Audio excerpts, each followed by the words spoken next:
Welcome back, YouTube. It's time for another chapter, and today is another new bike day, but today it's not for me, it's for one of my good friends.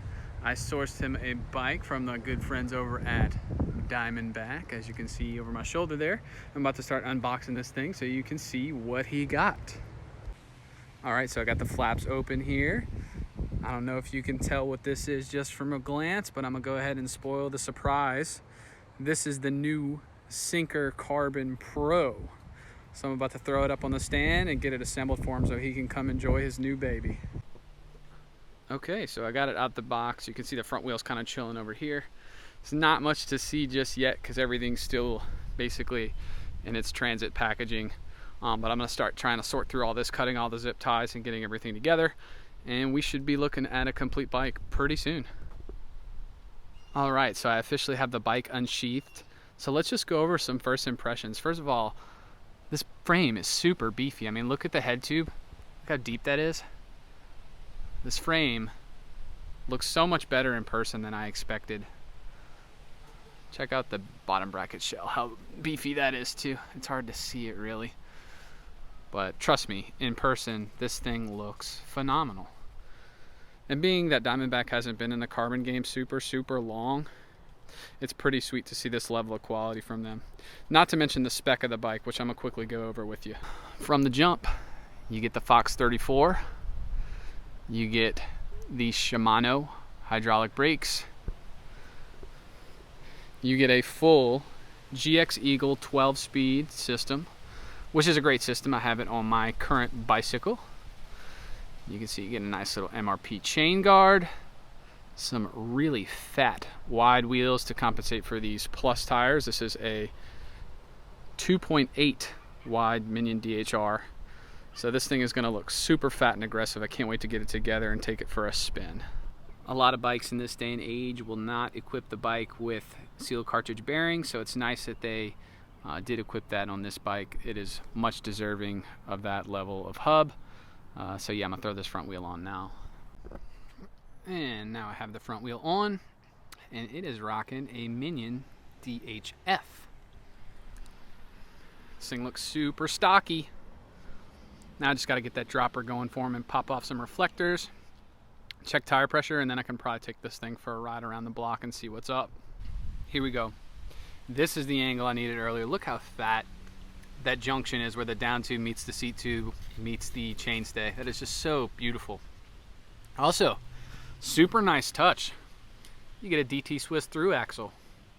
I've been wanting one of these for my own bike, so this is, I don't know, small thing, but really sweet touch. I appreciate that. Good job, Diamondback. So what's in the box? Let's see. I'm sure some of you get the reference from that just now. Manuals, stickers, mud guard. Where's the pedals, man? I know they're in here. There we go. Good old Diamondback in-house alloy pedals. They're good enough to get you started, but I'll be honest with you guys, they will bend.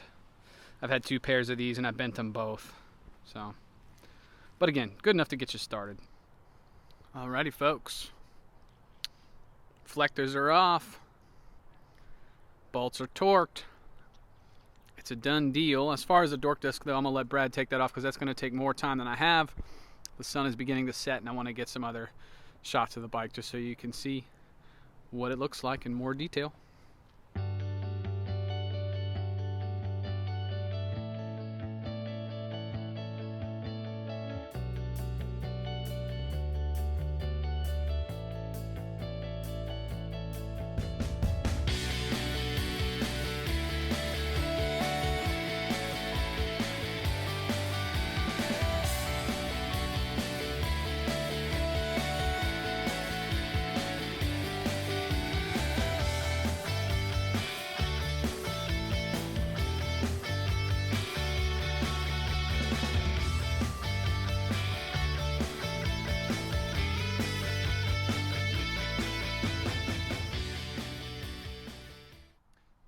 So I went to lift the bike up and the seat came out.